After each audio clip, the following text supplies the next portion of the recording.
Hey guys, this is Mrs. Rajewski. Today we are starting Unit 6 with differentiation.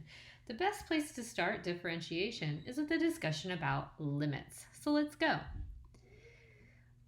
First of all, we should start by thinking about how things change. So lots of things in our lives change all the time.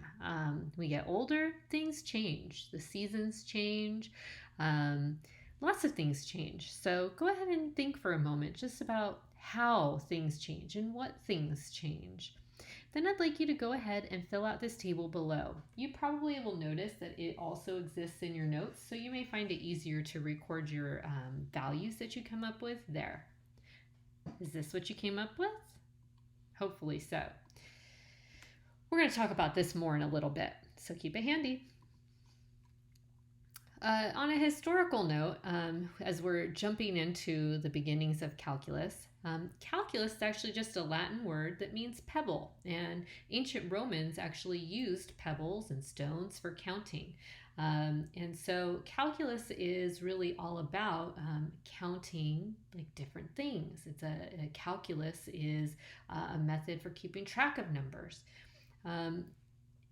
Archimedes of Syracuse is actually the first that we know of, at least, to find the tangent to a curve other than a circle.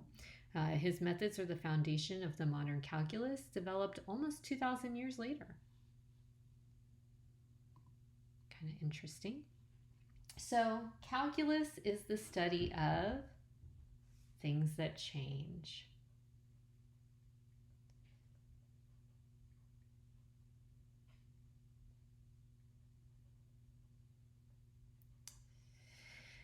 Zeno of Elea was a Greek philosopher, and he came up with a really cool paradox that dealt with Achilles and the tortoise. I'm going to ask you to pause this video and actually go and watch the video that I have posted on my website that's all about this particular paradox. Or you could watch that before this one if you already did. So I'm going to leave that for our video. So let's talk about limits. The concept of a limit is actually essential to calculus. It's based on the fact that you can get infinitely close to a value, but not actually reach that value. Remember earlier on this year when we were doing sums to infinity? Yeah, we don't actually have to add them up an infinite number of times. We can see that there's going to be a pattern that it's going to get close to. So going back to our warm-up, what happens to y is x gets really, really close to 3 for the function y equals x squared. So we started with a number like 2 that's close to 3, but then we get closer and closer and closer to 3. And we start to notice that our output, our y value, is growing. And at first it's growing fast, right? But then it starts to slow down. And you can see that our value, as we approach an x value of 3, that our output value is getting closer and closer to 9. And this wouldn't be hard. We could substitute 3 into this function, and we could see that, well, yeah, 3 squared is 9. Obviously, as we get closer and closer to 3, we're going to get 9. But that practice, what you just did, was you calculated a limit. So the informal definition of a limit says that if the value of x gets infinitely close to a value a, but not equal to a, then f of x has a limit of a as x approaches that little a. So a is just the constant that we approach. So in this example, it was 9, and our little a was 3. So as our x value got really close to 3, our y value, or f of x, got really close to 9. That's all it's saying. It is possible for a function not to exist at a certain point, but for a limit to exist. So take this example. Here we have a graph, and we can see that in this graph, f of 2 equals 1. We have an open dot on like in between the red lines here, but the filled in dot is located right here. So when x is 2, y is 1. However, if we're looking at this graph and looking at it really carefully, we see that as we move along the graph, everything's happy, and it looks like as our x value gets to 2, our y value looks like it should be 4. So we can say that, and we can do it in both directions, right? In both directions, it appears that this graph, when x is 2, our y value is going to be 4. It looks like that's the point. So we could say that that limit as x approaches 2 is equal to 4.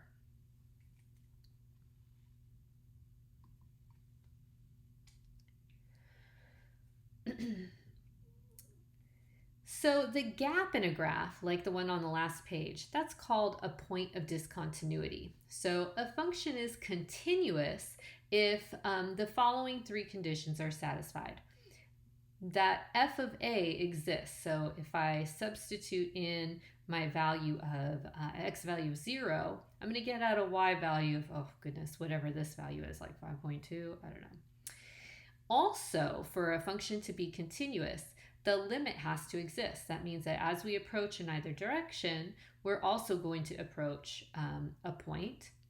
And for it to be continuous, that point that the limit approaches and the point that it actually equals have to be the same. So if we go back over to this guy, we can see this is not a continuous function at x is equal to 2. So as we are following along this line, I'm assuming that my limit as x approaches 2 is going to be 4. My output's going to be 4. However, because when I substitute 2 into this function, I only get the point where y is equal to 1. This is not a continuous function. A fancy way, not so fancy way of saying this is you can draw a continuous function without picking up your pencil. So if I was going to draw this, I would have to pick up my pencil in several places in order to graph it. There'd be a giant jump right here. This is called a jump discontinuity. And we've got this little discontinuity here. That's a hole. And as we come around here, I have another jump discontinuity with a hole. And as I come along the graph here, I have another hole. So this is not a continuous function. I wouldn't be able to draw this picture without picking up my pencil.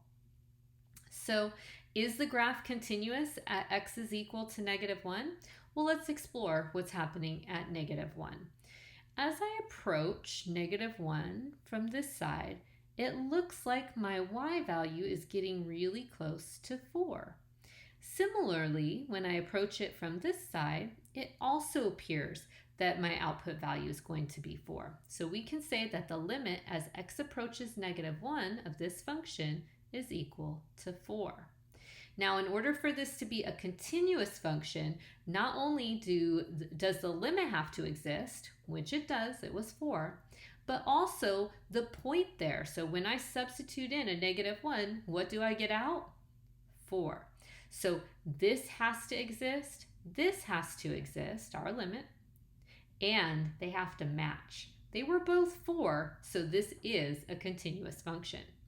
So let's check out the number 4 over here. So what about if x is equal to 4? What's the limit there? Well, as I'm coming at the graph along and my x values are starting to get closer and closer to 4, it looks like 2. Let's make sure that that happens in both directions. Yep, it looks like as my x value is 4, in either side, my y value is approaching 2. Now, would you say that it's continuous there? Well, there isn't even a point. When x is equal to 4, we've got a hole. So this first piece, f of a, exists. It's not true. It doesn't exist. There's a hole, and I don't see another point that's filled in where x is equal to 4 to help us out. How about where x is equal to -4? Let's check out what's happening over there. Now, as x is equal to -4, let's come at it from the negative side of the x-axis. So here I am, I'm at x is -6, x is -5, and I'm getting closer and closer to where x is -4. And it appears that I have 3 as my output value, so I'm up here at 3. But let's check it out over here as I'm coming down from the positive side of the x-axis. So here with 1 and then 0, -1, -2, -3, and I'm getting closer and closer to where x is -4. Well, here it looks like my output is -2.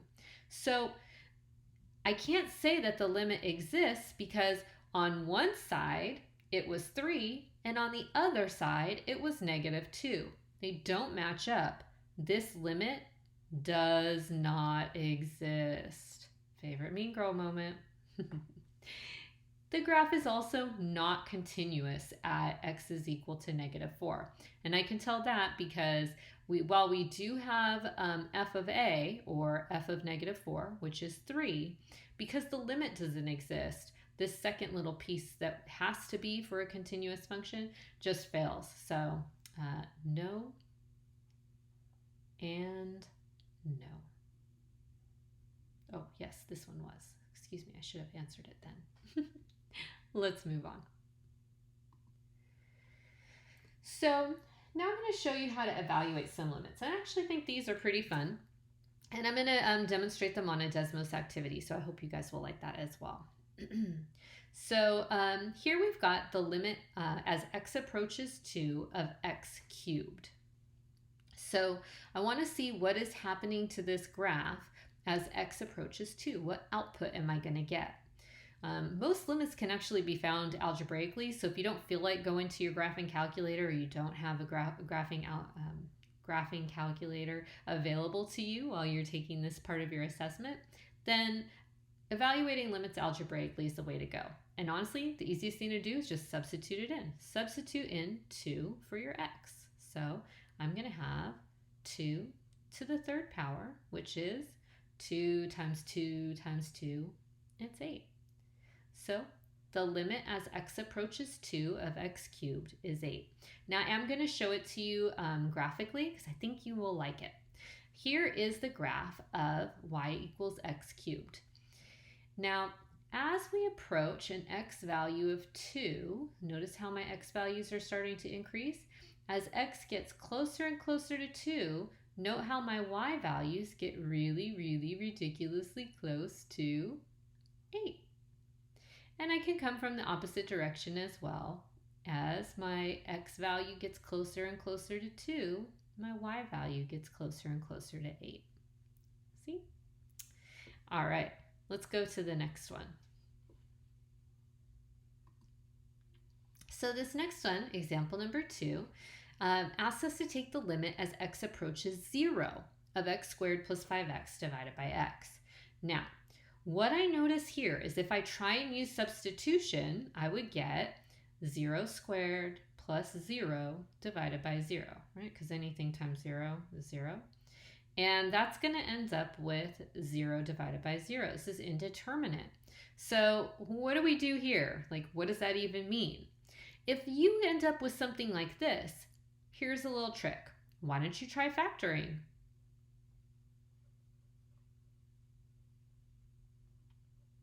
This actually happens quite often. So in my numerator, I notice that x squared and 5x are both divisible by x. So we're going to factor that out. This is going to leave me with x plus 5 in the numerator, obviously multiplied by x in the front. And then the whole thing is divided by x. All right. Any number divided by itself is 1, and this leaves me with x plus 5. Well, I can actually calculate the limit as x approaches 0 of this reduced function x plus 5. And that's easy for me to substitute in a value of 0 for x in. I'll have 0 plus 5, which is 5. And that's the limit. So let's check that one out graphically as well. Here we go. Next problem. Here we go. So I've got x squared plus 5x divided by x. And we're looking at what happens as x approaches 0. Well, what happens as x approaches 0? It's right on the x-axis. Here we go. It looks like my graph is getting really, really, really close to 5. Now, we'll tell you that it actually is undefined at that point. So this is not a continuous function. If I substitute 0 in here, I will get something that is undefined. So what that means basically is that we have a hole here in our graph, but it doesn't affect the limit. This does have a limit. It is 5, but it is not continuous when x is equal to 0. But the limit at 0 is 5. So there we go. Well, let's try example number 3. With example number 3, again, substituting in 2 is going to give me a 0 in my denominator. So substitution is not really going to work. Let's try factoring on this one as well. So if I was going to factor this, see that we have a quadratic with a leading coefficient that's greater than 1. So I'm going to use the master product strategy. The master product is your a value times your c value. So 3 times negative 10 is negative 30. And then we're looking for a sum that's negative 1, our middle term, our b term. So I'm looking for a combination of numbers that multiply together to get negative 30 that add up to get negative 1. So if you're going to add negative numbers to make a negative 1, if they're going to multiply and be a negative, one of them is going to have to be positive and one of them is going to have to be negative. And if they're going to add and become a negative, the larger one has to be the negative number. So what I mean by that is 1 times negative 30 is the only possible option because the larger number added to a smaller positive will end up with a negative result. We could do 2 times negative 15, but these also don't add up to give us negative 1. 3 times negative 10, another great combo, however, doesn't give us negative 1. 4 doesn't go evenly into 30, but 5 does. 5 times negative 6. Now 5 times negative 6 makes negative 30, and 5 plus negative 6 makes negative 1. So I think we found the right combination. I'm going to use the area model. So the area model says we're going to take 3x squared, and instead of negative x, I'm going to use this new combo we just found. So that's a positive 5x and a negative 6x. We're just stretching it out. I'm not really changing the value of this polynomial because 5x plus negative 6x is still negative 1x, but it is going to let me factor it easier. Don't forget your negative 10. All right, here we go. So 3x squared and 6x, they're both divisible by 3x. 5x and negative 10 are both divisible by a positive 5. 3x squared and 5x are both divisible by x. And negative 6x and negative 10 are both divisible by a negative 2. Whatever this leading number is, that's the one that I'm going to use for the sign. Okay, so I have my factors now. I've got 3x plus 5 and x minus 2. That's the factorization for my numerator. And then my denominator, x squared minus 4, well, this is a difference of squares. Those are pretty easy to factor. So we have x plus 2 times x minus 2. Any number divided by itself is 1. So x minus 2 divided by x minus 2 is 1. This leaves me with the limit as x approaches 2 of 3x plus 5 divided by x plus 2. And I can substitute in this 2 now because it's not going to cause a 0 in my denominator. So I've got 3 times 2 plus 5 divided by 2 plus 2. Well, 3 times 2 is 6, and 6 plus 5 is 11. 2 plus 2 is 4. So I've got 11/4, which is nearly 3. So let's check out the graph and see what's happening here.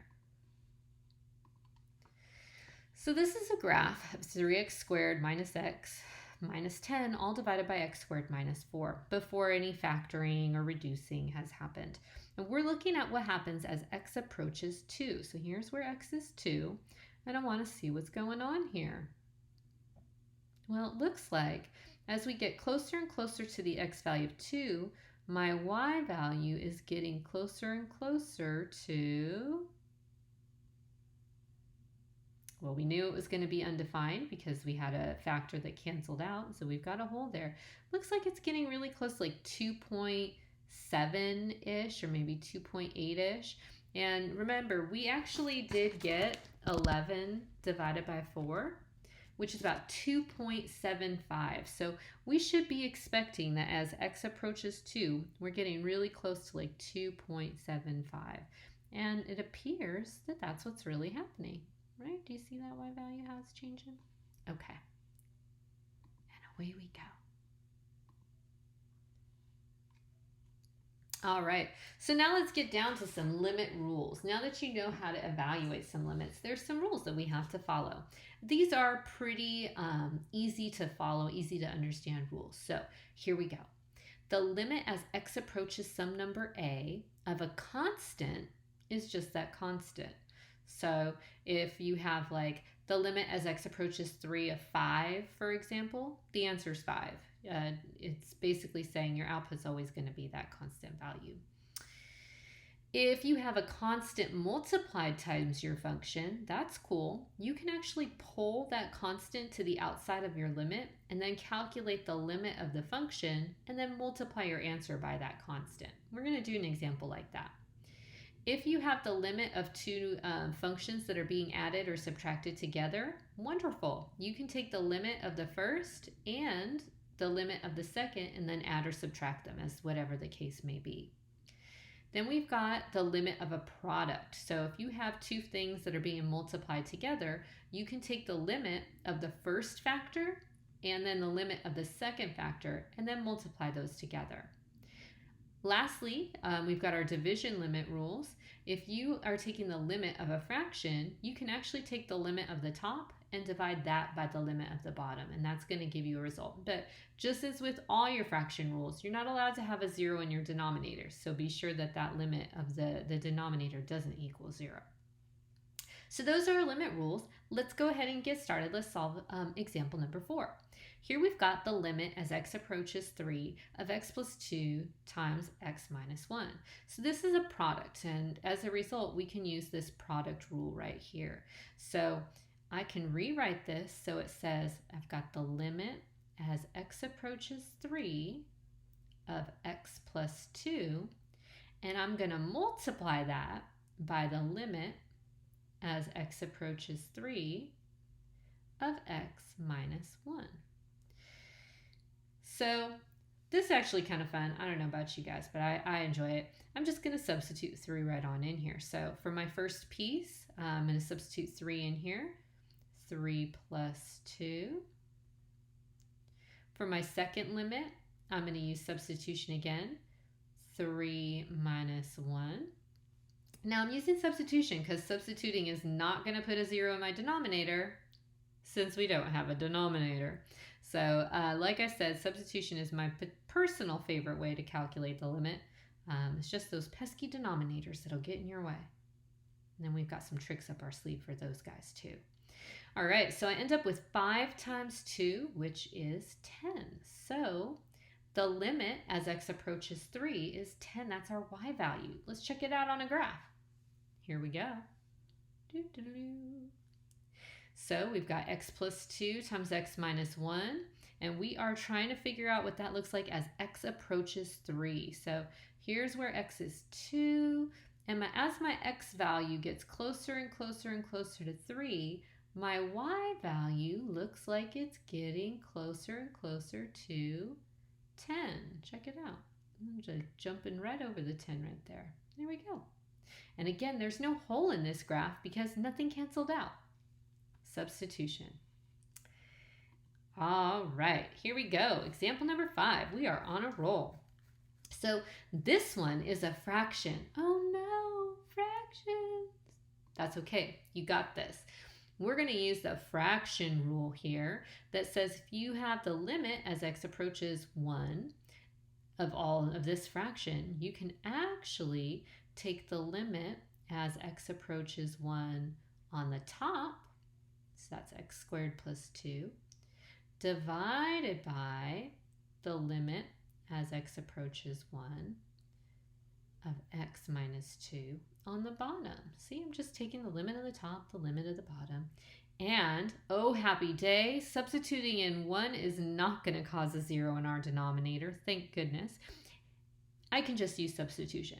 Now, if it had put a 0 in my denominator, then I would really try the strategy of factoring in order to be able to get that to not take place anymore. So let's use substitution. I got 1 squared plus 2 divided by 1 minus 2. Well, 1 squared is 1, plus 2 is 3. And 1 minus 2 is negative 1. And 3 divided by negative 1 is negative 3. So what I'm saying is, on this graph, as our x value gets closer and closer to 1, my y value is going to approach negative 3. Let's see what happens on the graph. So here it is, x squared plus 2 divided by x minus 2, and we're looking at what happens as x approaches 1. So here's 1. So as x gets closer and closer to 1, 96, 98, 99, 1. And as we approach 1 from the opposite direction, notice how my y value gets closer and closer to negative 3. Okay, and again, this one is continuous at 1. It's not a whole entire continuous function, but it is continuous at 1. And we do not have a hole at that because we didn't cancel anything out. All right, we are moving quickly through this. So next, let's talk about the existence of limits. So far, we've looked at cases where the function f of x approaches some finite value, and we've looked at it from either side. But there is something called a one-sided limit to describe this behavior. So if I only want to look at it coming from the left, so that's from the negative side, then I'll use this little superscript of a, almost looks like to the negative power, but that's not what it is. It's just in the superscript position. And this tells you, hey, we're looking at this graph from the left of our a value. And if we see a little superscript of a plus sign, well, that tells us that we're coming from the positive direction. So think about your x-axis, and you know that all your positive numbers are to the right and all your negative numbers are to the left. That's what it's talking about. So when you see the superscript here, don't freak out. It's just telling you which direction to approach from so you can calculate the limit. So for example, let's check out what's happening at negative 4. So I'm going to look at the limit as x approaches negative 4, but I'm going to come at it from the negative side. So I'm going to put a little negative 4 in my superscript of this function. I don't know what this function is. It was a kind of crazy little graph, so I'm just going to name it f of x. So the limit as x approaches negative 4 from the negative side on this function, so I'm going to come at it from the negative side, and I'm going to see what happens as my x value becomes negative 4, gets closer and closer to negative 4. Well, my goodness, it appears that right here we do have a point, and that is at 3. So as we approach negative 4 from the negative direction, looks like my y value is 3. Beautiful. Well, now let's see what happens as we approach it from the positive side. So we're going to calculate the limit as x approaches negative 4 from the positive side. So instead of coming at it from the left, we're going to come at negative 4 from the right. Here we are, coming from the positive side, traveling down. My x values are getting, well, really, they're getting smaller and smaller, right? Because I'm going in the negative direction. And as I get closer and closer to negative 4, now you see it's not actually equal to negative 4 here, but I could get super ridiculously close to negative 4 without ever actually touching it. And it looks like as I'm going towards negative 4, my y value is negative 2. So my left hand limit is 3. My right hand limit is 2. In order for a limit to exist, they both have to be the same. So the limit at negative 4 does not exist. And that's what it means. So example number 6 asks us, okay, smarty pants, find, if possible, the limit as x approaches pi over 2 of tangent. Ooh, little trigonometry. That's not so bad. Remember that tangent, way back in the day, is your y value divided by your x value. And if we think about the unit circle, oh, good gravy, another Ryeski drawing. Pi over 2 is up here. It's like our 90-degree angle, right? And at that point, we have the point 0, 1. Our x value is not moved over left or right, but we have gone up 1. So the tangent at x, well, that's going to be, we can try with substitution, the tangent of pi over 2. And the tangent at pi over 2 is 1 divided by 0, which is undefined. When something like this happens, you can say that the limit does not exist. And you'll see I write DNE for does not exist. Most mathematicians will write it. Let's look at what's happening on the graph so you can understand why I did that. Okay, here we go.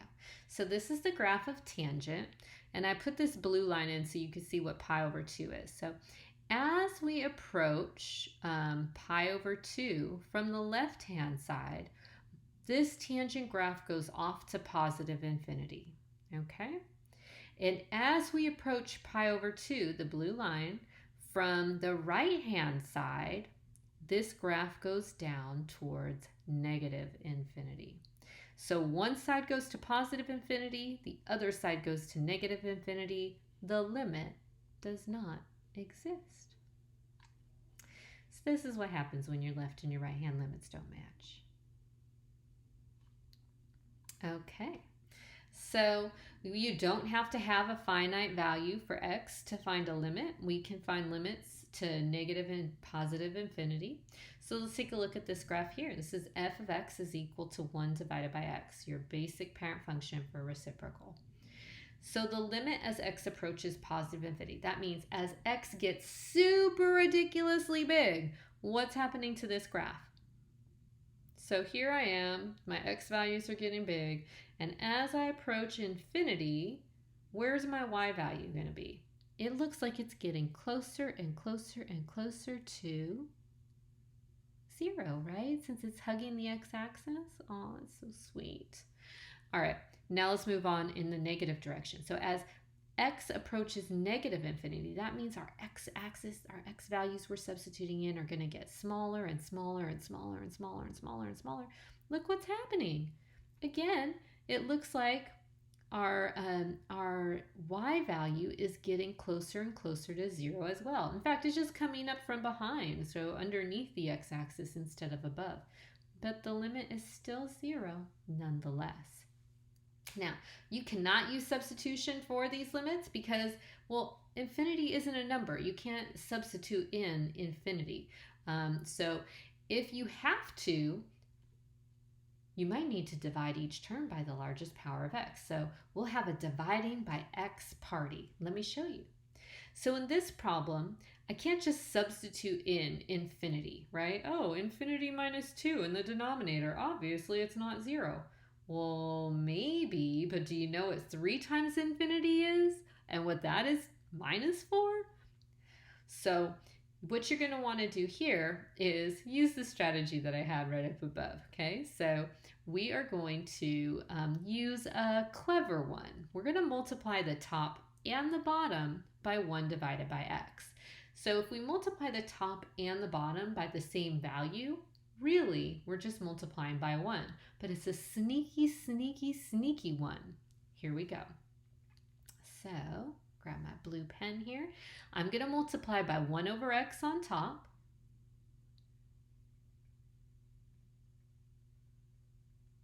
And I'm going to multiply by 1 over x on the bottom. And I'm going to calculate the limit of this guy as x approaches infinity. So obviously we've got some reducing we can do. So 3x divided by x is 3. X divided by x is 1. And we're still taking the limit as x approaches infinity. So the limit as x approaches infinity of 1 divided by x is equal to 0, because as x gets really, really, really, really, really big, 1 divided by a really, really big number equals 0. And by the way, we literally just proved that over here, like as x approaches infinity, like we're approaching 0. So we're going to use that to help us with this problem. So we've got, well, 3. There's no x there. That's not going to affect what 3 equals. 3 equals 3. Minus, as x gets really, really, really big, 4 divided by a really big number is essentially 0. We're talking super large, infinitely large. Divided by 1 minus 2 divided by x. So again, x is getting extremely large. So this fraction, 2 divided by this extremely large number, is going to approach 0. And we end up with 3 minus 0 divided by 1 minus 0, which is 3. And if you can't believe that, maybe you'll believe the graph. So let's check it out. We've got 3x minus 4 divided by x minus 2.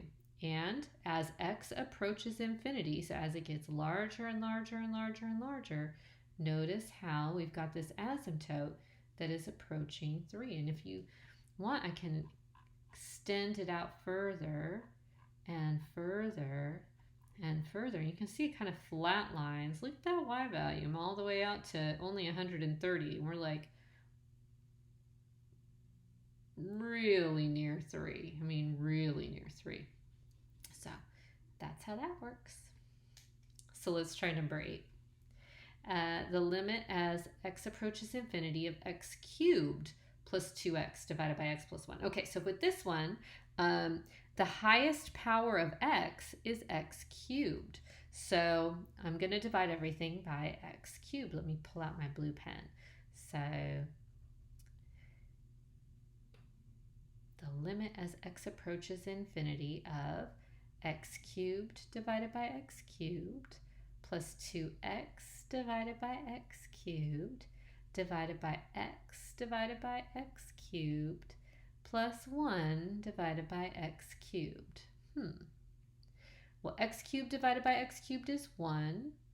2x divided by x cubed is 2 divided by x squared. X divided by x cubed is 1 over x squared.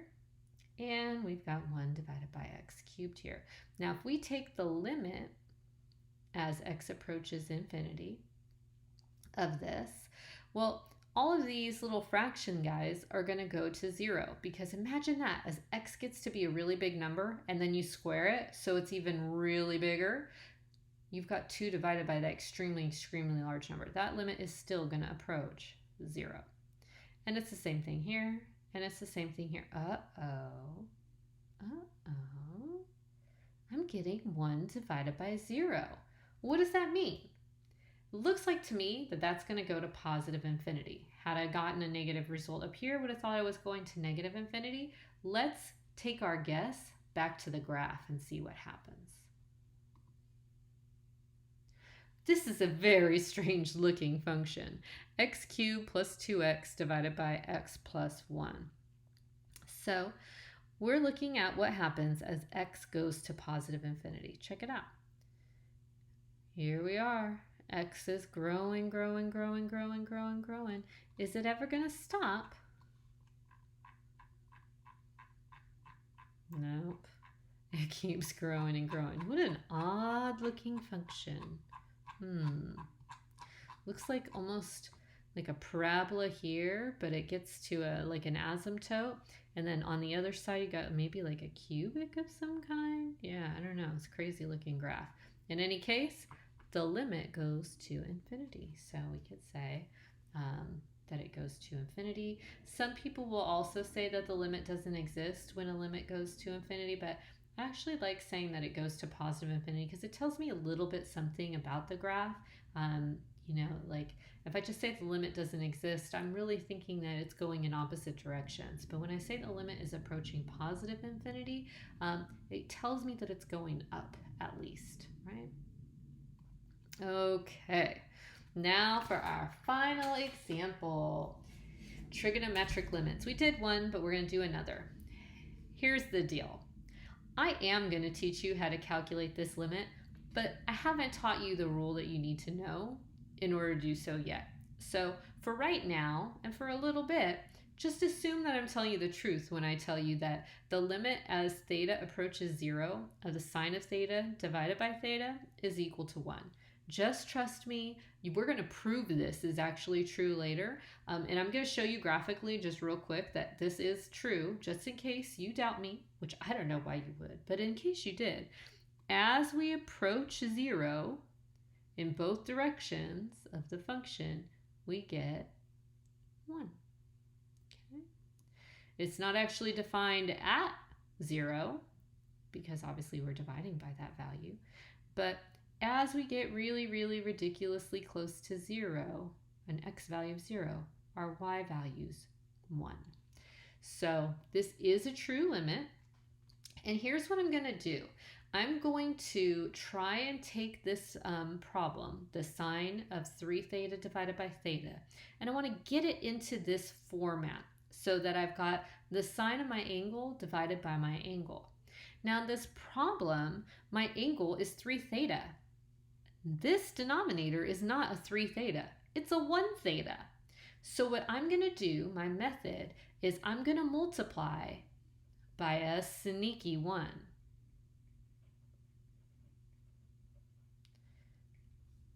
My sneaky 1 is going to be 3 divided by 3. 3 divided by 3 does equal 1, so it's not going to change the value of this function. However, it is going to give me a 3 theta in my denominator, so my angle in my argument is also going to match the angle in my denominator. Let me show you what I mean.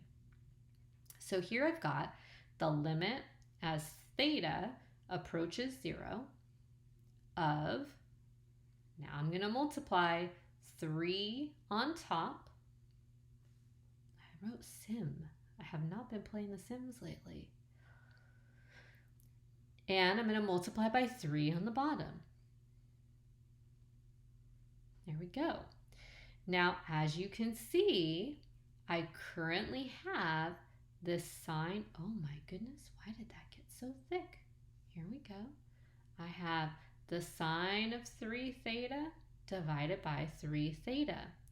But this little 3, this pesky 3, is on the outside. So I'm actually going to apply one of my limit rules. In fact, this would be the second limit rule, which says that if you have a constant multiplied by your function, you can